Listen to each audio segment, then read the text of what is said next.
guys, so this is the UmiDigi Crystal, another Tri-Bezel-Less phone from China and another one of the cheapest Tri-Bezel-Less phones, because this one in its top version with 4GB RAM and 64GB memory is priced at only 132 euros, and the specs on the paper look quite interesting. We've got a 5.2 inch Tri-Bezel-Less screen with Full HD resolution, and it's covered by 2.5D glass. We've also got the MTK6750T octa-core processor clocked at 1.5 GHz.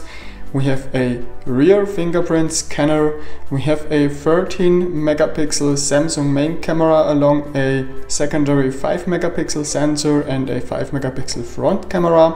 This phone runs Android 7.0 Nougat, and it's got a 3000 mAh battery, and the design is made from metal and dual glass, so the front and rear is covered by glass. The rear is advertised to have a Lumia glass design, however this is not true, as at least for the black version, as you can see, there is no Lumia effect, like for example on the iPhone S7 and phones like that. So don't know why they advertise it like that. So let's have a first look at the phone. So let's start this first look with a closer look at the design. On the rear we find the dual camera module, vertically aligned, one very small LED flash, which unfortunately isn't very bright, as you can tell by its size, and below of this we have the fingerprint scanner, and on the bottom area we have a UmiDigi logo and CE sign and that stuff. And as you can see, the glass is a real dirt magnet and very hard to clean. Even with a lot of polishing you can't really get rid of the dirt. You need to use alcohol or water or something like that to get rid of it. Really annoying. So sad that they didn't apply an anti-fingerprint coating on the rear. The frame, as I said, is made from metal, but the paint job isn't very sturdy. As you can see here, I have one holder for phones on my bicycle. I put it inside of it once, and as you can see, I already got some scratch marks here on the paint job of the body on the edges. So you definitely should use a case for this phone, not only for the glass but also for the frame. So on the right side of the phone we find the SIM tray, which takes 2 nano SIM cards, or 1 nano SIM and 1 micro SD card. On the bottom frame we find a USB Type-C port, 1 microphone and 1 media speaker. And on the left side we find the buttons, which is a volume rocker and a power switch. Both are made from metal. They don't rattle. They are a tiny bit loose, but since they don't rattle, I don't care about that. And when having a look at the front, we see something unusual. Those Tri-Bezel-Less phones usually don't have a status LED, but this one has, and kicked out the home button for it. So you have to control the phone using touch buttons. And next to the status LED, we have the front camera. And when actually looking at the upper area, we see that the upper bezel is comparably slim. On most Tri-Bezel-Less phones from China in the lower price range, this bezel is a little thicker, but here it isn't, and they put in a very small earpiece here. If you worry that this one doesn't have a proximity and light sensor, don't, because it has. It just is on some unusual spot, and that's the upper frame. Look at this, here we have the headphone jack, and this is the light and proximity sensor, and actually it works fairly okay. So the screen actually is surprisingly good. It doesn't have very intense colors, but they still look very natural. Brightness is okay, contrast is okay out of the box, you don't need to do any settings or something like that. Totally okay screen, and the touch screen is also pretty speedy and precise, so I don't have anything to complain about here. What's totally annoying though is that performance of the system is really bad. It's badly optimized, and there's a lot of stutter going on, and performance is far away from other MT6750T phones. It's very easy to demonstrate the sluggish performance of this phone by just scrolling fast in some list. Do you see this? This is no smooth scrolling transition. Only if I scroll very slowly, it's halfway smooth. can also reproduce this on some random website. Let's open up ntv.de, a German news website, and let's go to desktop view to put a little more load on this, and then scroll fast through the website. Alright, this time it's smooth scrolling fast, but it isn't always like that, which is really disappointing. So yeah, actually in the YouTube application you see this stuttering. And it really is like this most of the time. This is totally annoying and is not a lot of fun to use with such a sluggish performance. So this phone already got one OTA update, so it seems like they care about this phone, so there is hope that performance will be improved in the future. Right now it runs Android 7.0 with a slightly outdated security patch from July 2017. I wish they would have updated this, but maybe they will do this in the next update.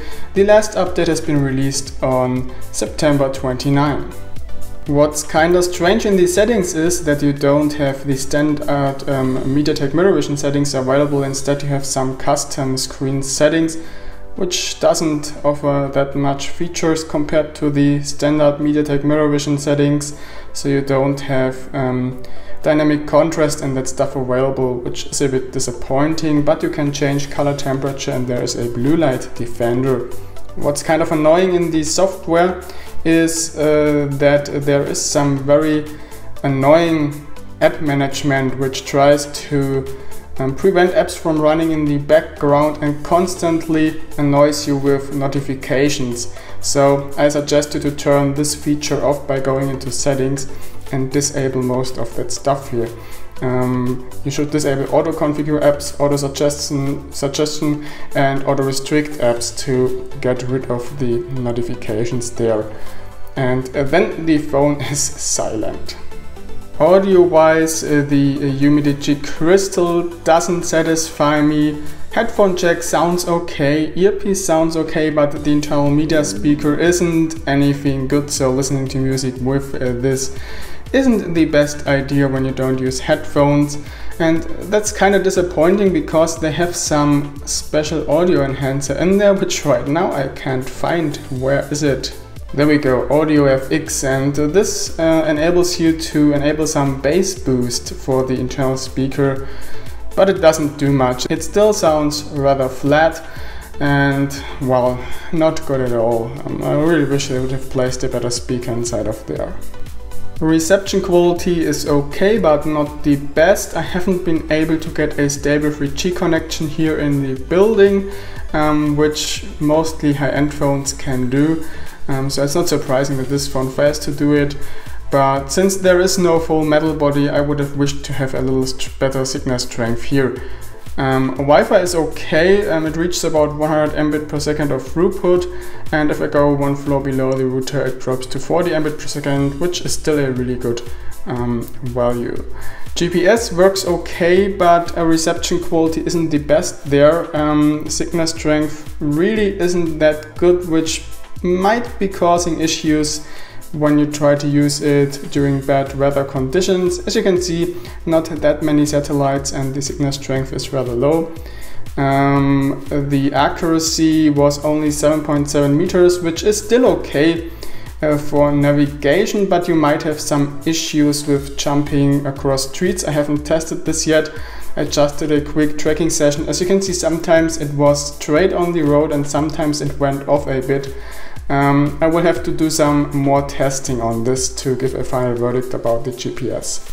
Camera is where you shouldn't expect too much. Pictures in general lack detail. Colors look okay, but the pictures in general often look washed out because the dynamic range is really bad, and optimization in general, you can see this here, really washed out.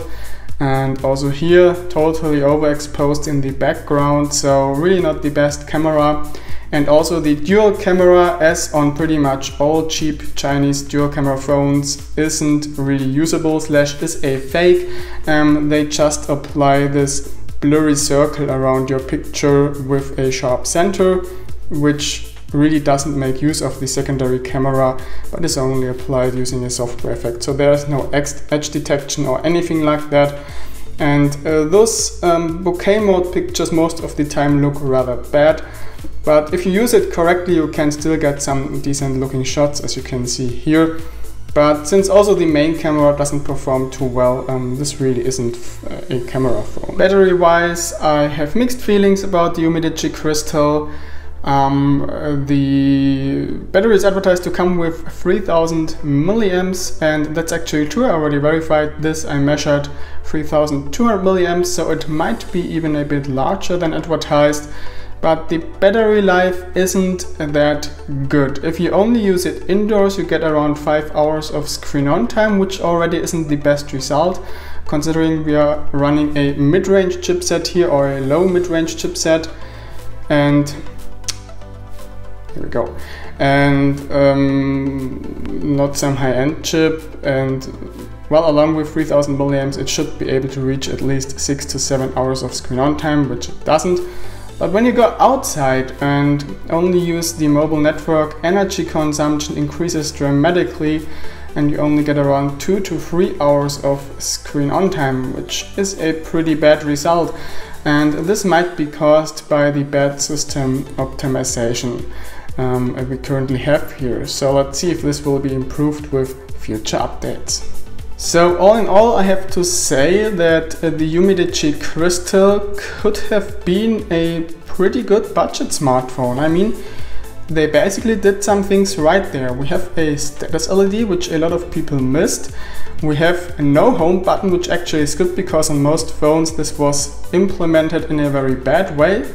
Build quality is totally fine. The bezels are rather slim. The phone looks beautiful, but the bad software optimization and mediocre battery life, and probably also improvable reception quality and the crappy camera are kind of a deal breaker in my opinion. I don't know if they will be able to optimize any of that with updates. You will see about that. Often they could do this but don't do because of a lack of resources. They want to create their next device. We will see how it goes this time. But at the moment I'm not very impressed with this phone. I was when unboxing it, but after a day of use I'm not sure if this is a good choice even at such a low price tag. Still, I believe that the UmiDigi Mix, even if it often has a bad camera, it seems like there are differences between the devices, and the Maze Alpha seems to be still the better choice in the mid-range area. So yeah, that's about the first impressions regarding the UmiDigi Crystal. Thanks for watching, and see you then with the full review in about a week. Bye bye.